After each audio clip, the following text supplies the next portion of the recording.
I'm posting from my phone, so apologies for weird formatting or bad grammar. When I was 18, I was living in a small town. I was friends with the ratty skaters around, and they helped connect with this dude who sold weed. He was 29 at the time, and gave me pretty good deals and lived nearby. I wasn't driving at the time, so this was very convenient for me. His name was Max. Max always struck me as a weird dude. But honestly, I quite liked his weirdness. Not in a romantic way or anything, but I just like weird people. We had normal weed-buying interactions that never lasted more than 10 minutes. Buy some weed, maybe smoke a bowl. That's it. He'd often tell me he could drop it off at my house, but I never let him because, as I said before, he was very weird. I wasn't afraid of him, but I was definitely aware that he and his offers to deliver were quite strange. One day in May 2018, I was invited to a bonfire by the same ratty skaters that first introduced me to this guy. I had no idea he'd be there, nor was it very important to me at all. I brought the guy I was dating at the time. I said hey to everyone, including Max. We stayed for a couple of hours, and some of them played music on their guitars. Nearing the time I was leaving the bonfire around 11 p.m., Max was getting upset about something and threw his guitar into the bonfire. I didn't know what he was so angry or upset about, and I paid it no mind. This happened as I was leaving with the guy I was dating. I went to bed and woke up to paragraphs on paragraphs of crazy text from Max, ranging from 1 a.m. to 5 a.m., a constant stream, stating things such as, "You know how much I loved you.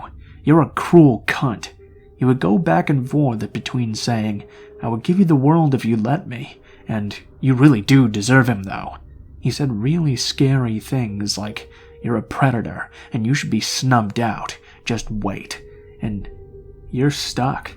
I'll either love you or hate you to the fullest extent my powers behold.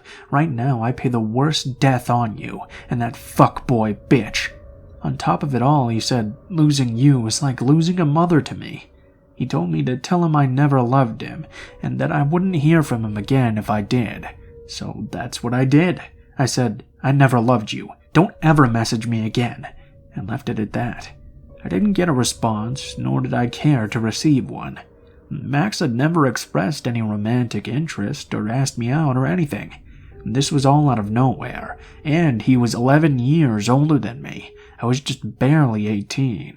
That night, he cut his long hair off and posted photos naked on Facebook, curled up in a fetal position talking about being a statue of shame.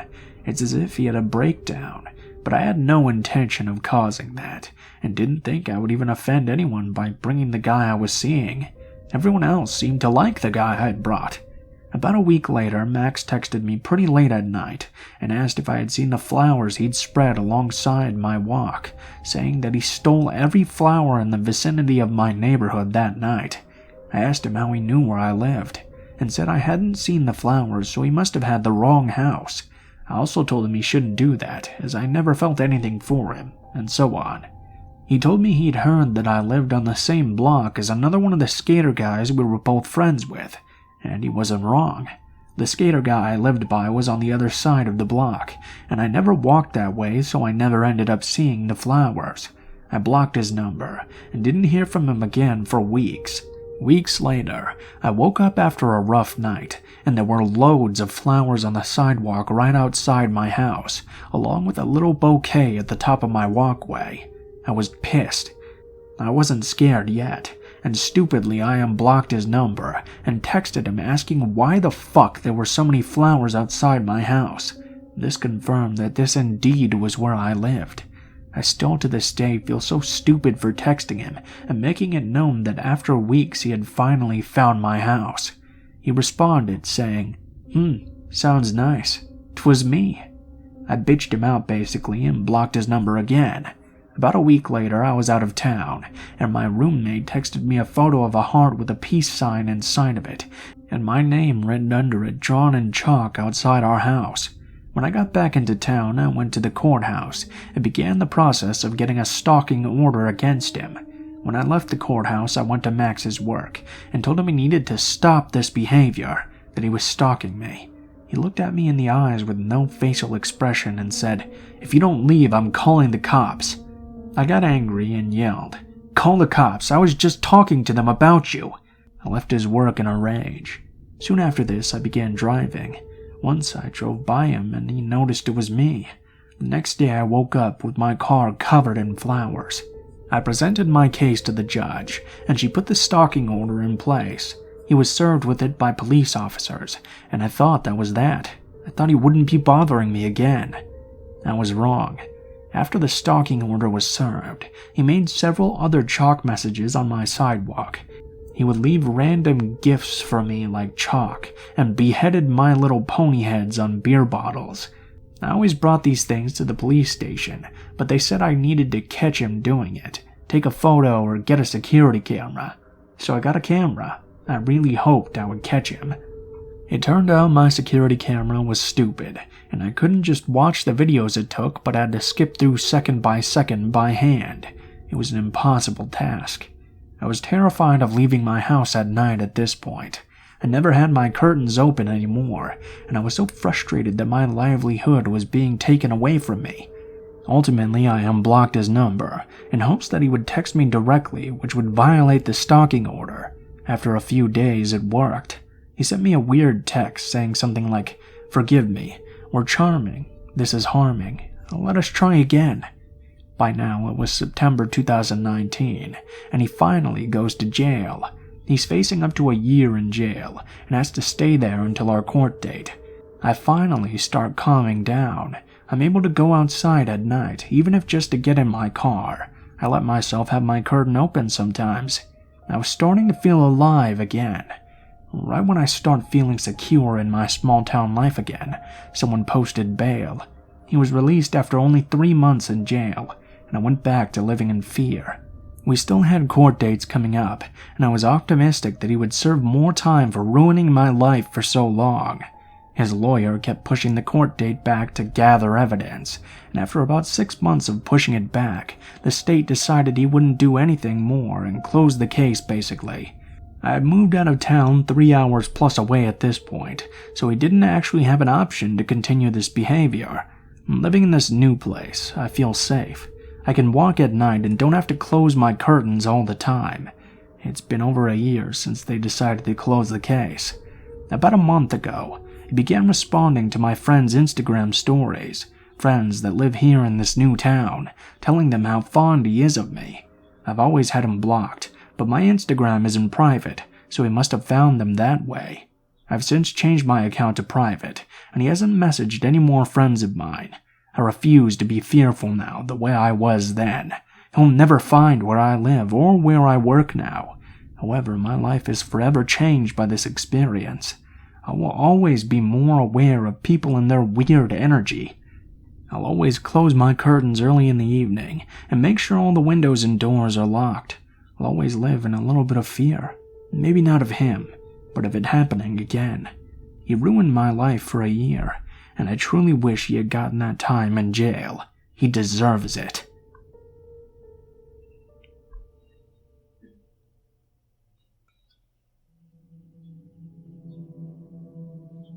About 15 years ago, I lived in Sulphur, Oklahoma. My playground? The Chickasaw National Recreation Area. I loved that park so much. I rode more miles on my bike than anywhere else. I walked nearly every trail and rode every road. Every day I would ride my mountain bike up and down the trails and would be home by nightfall most days. One night, however, I rode out a bit further than usual. On my way back, I decided to ride the trail from an area known as Buffalo Springs, where they have live buffalo roam. There's a large spring/fountain there for all to enjoy. As I was riding back, I knew the end of the trail was coming up, and I would have to cross a stone bridge across the creek, then up the road to my home. It was completely dark at this time, and all I had to use to see was the full moon. I was maybe a few hundred yards from it, when I suddenly got a sharp pain in my left thigh. I stopped and looked around to see what had just hit me. Then I heard a noise sounding like something hitting the ground hard in front of me. There was a rock about the size of a baseball rolling across the trail. I was confused. I started to look up the side of this hill. Just as I turned my head to look, I almost fall off my bike when another rock comes flying down and hits my front wheel. I finally adjust my eyes to look and see someone very tall and dark, covered in hair at the top of the hill, throwing things at me and screaming. I yelled at a cell phone and was going to call the police. I didn't actually have one, as I didn't have a cell phone yet. This seemed to only piss him off even more. He started charging down the hill at me. I, for obvious reasons, lit up the bike and took off. Just as I crossed the bridge, I heard splashing noises in the creek and saw that it was a large rock that had been thrown. I was in the clear to home, but I was frightened all the way there. I went up to the ranger station later the next morning and told the ranger I knew about what happened. "So you were attacked by Bigfoot?" He snidely laughed. "I don't know what it was, but something was trying to hurt me out there." "Okay, Justin. If I have any more Bigfoots, I'll let you know what we get." I just said fine and left. The next week I was riding in the daylight when PR pulled up next to me and told me to get in. I asked why. He said he needed to show me something. We headed to the police department in town. Before we get out of the car, he turns to me and says, "Justin, I have to give you a huge apology. I'll be honest that I didn't believe you when you told me that story of you being attacked. But it's come to my attention that another couple was out in the same area last night, and they were attacked in the same way. They said they saw a large hairy creature throwing rocks and sticks. They called the police, and they came out with some of the other rangers, including myself. I immediately thought about what you had told me. When we arrived, we started up the hill. Sure enough, we were having rocks and things thrown at us. Guns drawn and yelling, 2 officers tackled a man to the ground. He was 6'5" tall, naked and covered in mud. He had long hair and a large beard. Turned out he had escaped from the Veterans Center across Veterans Lake. Apparently he thought he was back in Vietnam and was trying to take out the enemy. PR said I was very lucky because he was genuinely trying to kill me. We went inside so I could give the police my statement as to what had happened. They had him sent to a more secure facility somewhere else. To this day, I still get the shivers when I hike that trail, and I always keep my eyes on the ridge on top.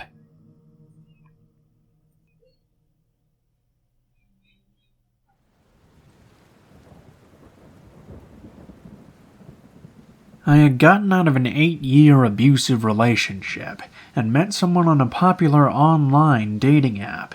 And to be honest, I wasn't looking for anything serious. Just someone to go watch a movie or have a drink with every now and then. I had 2 boys and was happy and living a peaceful life on my own after going through hell. So I meet this guy who's a couple years older than me, and he had turned his life around. When he was younger, he used to be in gangs and drugs, and now he was into working out and staying really fit, doing all sorts of family stuff. I guess you can say I felt protected by him. He was a hard worker, self-sufficient. He had a son and loved going to the gym every day. I myself had kind of a crazy past, but overcame it, so we seemed like a good fit. We would go to dinner, movies, normal dating stuff, but he eventually wanted to spend more and more time together, and I was having trouble giving up all my free time for him. He would get really angry about this, like really angry. After being with a controlling, possessive asshole for so long, this was obviously a red flag, and after 3 months I told him that I didn't want to see him anymore. He said that he needed to confess something to me. He admitted to me that he was using steroids, and that was the reason for his mood swings. He cried and said he was sure that was the reason, and was willing to stop if it meant he could have another chance. I obliged, but only under the condition that we remain friends. Things were okay for a while.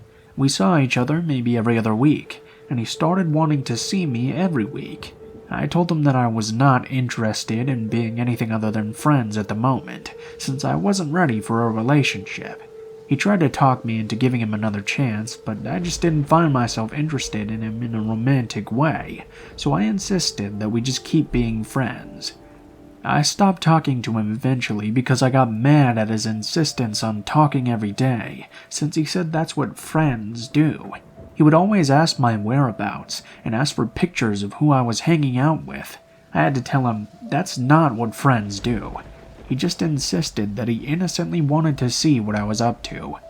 Fast forward 6 months later, and I hadn't spoken to him at all within all of that time. I was happy and living my life, and on one particular night when my youngest son was at his dad's, I went out to a local bar with friends. My oldest son, who was 13 at the time, was home alone, so I left a little early to make it home around 10 p.m. I lay down in bed and go to sleep. So a little info on my living situation. I had been living in my condo for almost a year now, and we lived in a great, safe community.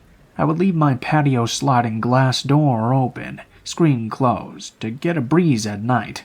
No biggie. The bedroom was close to the patio, and my son would sleep in the loft that was closest to the front door.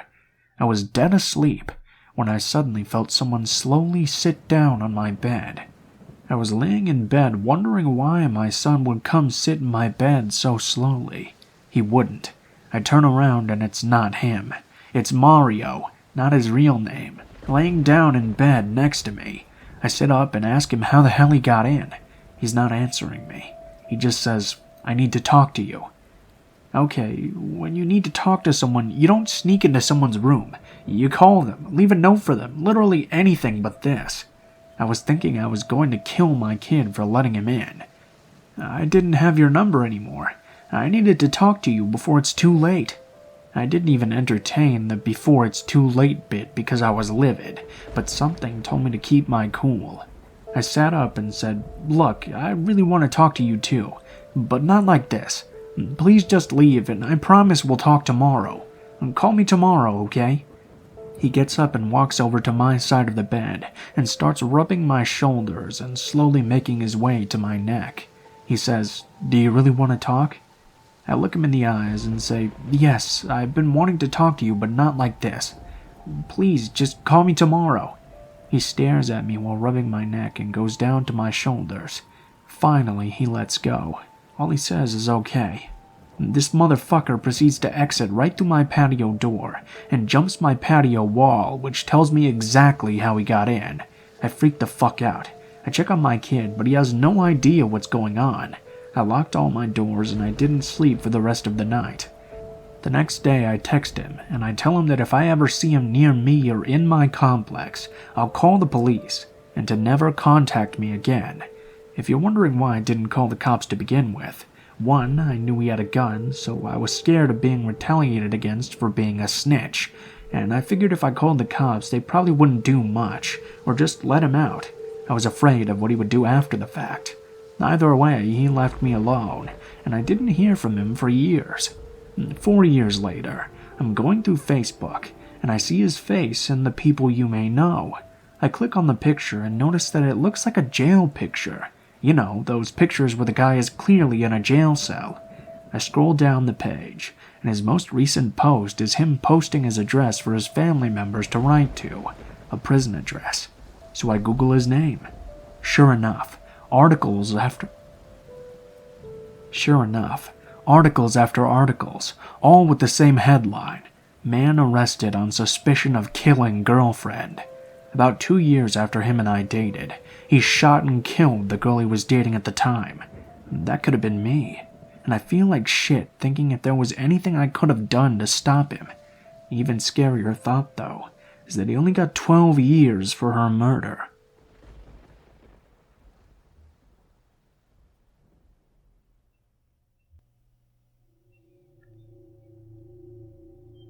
I'd like to share with you a series of horrific events from my childhood that we never really had a real resolution to.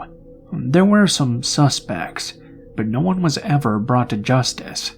Also, there have been a lot of terrible things happening on my mom's property. That's another story, but here's part of the beginning. This part of the story happened roughly around 1990, during my summer break from school, but it continued on for quite some time. I must have been about 2nd or 3rd grade age. I grew up with just my mom. My dad was never in the picture, so we lived all alone until I was about 12 when she remarried. Our secluded country neighborhood was safe for the most part, and all of our immediate neighbors were elderly, save for one couple who had a few young adult sons around my brother's age. For the most part, though, didn't have much riffraff in the area. At first, there were only minor clues to indicate something was going on. Things being moved in the backyard, and I guess because my mother has always been a paranoid conspiracy theorist, she had an idea that something was happening. I didn't really know this until I heard her talking about it much later after the events. She tried to hide things from me so I wouldn't get scared. She even started sleeping in my room with me at night, probably because she was paranoid. I assumed it was because we could stay up late and watch movies together and eat snacks. One morning after I got up, I noticed that our old wooden back door had huge chunks missing out of it, around the part where the lock and bolt goes into the door frame. It was as if someone was trying to chip away at the locked part. I showed my mom what I had discovered, not realizing why the door was damaged. She went completely silent, pale-faced, and panicked. I could tell something was wrong, but I was too young to understand that someone had tried to break in, either in the night or while we were out. That day, she mended the door to the best of her ability, and if I remember correctly, she even put a new and different lock on it from the hardware store. She also filed a police report, but of course there was nothing they could do. I had a German shepherd named Munchie. He was a big spoiled baby who loved raiding the fridge with me, but to a stranger he was probably very intimidating. He was my best friend, and very watchful over me. I still miss him to this day. For a week or two after Mom and I would go to bed, Munchie would start pacing around and whining, acting very anxious. Since we lived in such a rural place with no imminent danger, or so we thought, Mom would frequently let him outside by himself. So one night, while he was acting exceptionally strange, she let him outside alone. We didn't have central air because our house was old, built in the 50s. We were poor, and Kentucky summers weren't really too hot anyway. At night, Mom would open up all the windows in the house, with the halfway burglar latch, of course. Since she was in my room with me watching a movie, we both had my bedroom windows all the way up. My back window overlooked a bit of a hill, which gradually sloped into a low, wide bottom. The bottom was full of tall weeds and bushes. Suddenly, we heard movement in the brush of the bottom. Munchie. Then we heard him snarling like a werewolf. Mom got up and ran to the window but couldn't see anything. What we heard next was terrifying. It sounded as if Munchie was attacking someone. He was making these awful noises, as if he was eating someone alive. I began to cry, terrified that something would happen to my best friend. My mom started screaming in horror for Munchie to come home. We heard what sounded like someone escaping my dog's wrath and taking off through the brush. My mom ran to the back door with me right behind her and called for Munchie at the top of her lungs until he came running back into the house. He was panting and grunting and bristled up. I hugged him so tight I probably nearly squeezed the life out of him. As time progressed, things got worse. Being so young, I didn't know for a long time, but my mom was safeguarding the house. She even moved a tall dresser in front of my window that overlooked the hill and bottom. She tried her best, but whoever was harassing us would always find new ways to make our life hell, or maybe try to kill us. One night she said she heard peculiar noises coming from the backyard. I don't necessarily remember this, so I called her for details before writing this. The sounds were coming from under the dining room windows, which overlooked the backyard. She turned on the security light on the back of the house and saw a ladder propped up against the back of our house, as if someone was trying to climb through our windows. This incident seemed like more of an empty threat than a real attempt, especially considering the back door was probably easier access. We don't know if the person thought the windows would be unlocked or what, but for whatever reason they gave it a try. Again, she called our local police, and they did nothing. I should probably note that we didn't really have much law enforcement here. You probably wouldn't believe me if I tried to tell you how worthless they were, and still are in that area. On another occasion, and this memory is burned into my brain because it scared me so bad, someone snuck right up to my bedroom window one night. I hate to even think what their intentions might have been. My mom had already drifted off to sleep, but I was quietly watching the rest of Willy Wonka. I was looking in the direction of my ominous window, the one overlooking the bottom, so I ended up getting a good look at this big white hand, which reached up and slapped my window screen multiple times in rapid succession. I screamed. Mom woke up and the tormentor took off, no doubt through the brushy bottom. My mom is a dog person. She adores dogs, and has always had lots of dogs and puppies around. We had 7 little black pups and the mother dog around this time. They lived outside on our huge property. They had plenty of space to play and a nice big doghouse. At some point around the same time this stuff was happening, we had to be out of town for a few days. Mom had some people watching the house, and I guess she didn't really think anything horrendous would happen. Then again, she wasn't aware of just how far this thing would go.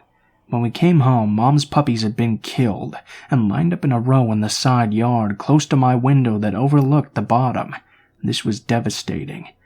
The police did little to help, except for telling her how short to saw off her shotgun so that it was still legal, and advising us to keep Munchie at home.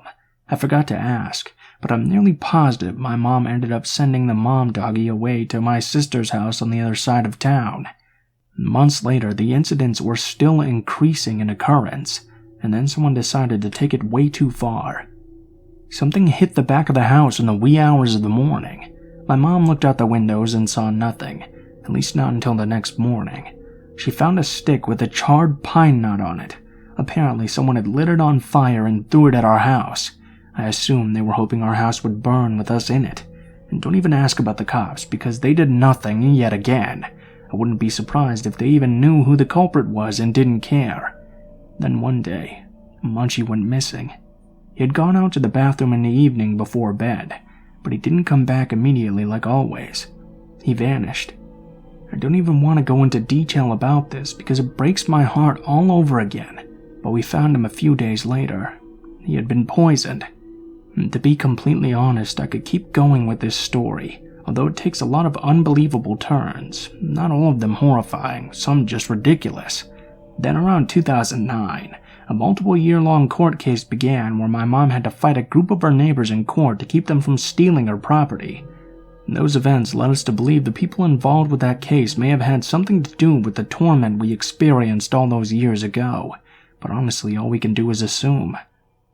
So, tormentor, I wish we could meet, but you're a coward who harasses women and children and hurts animals.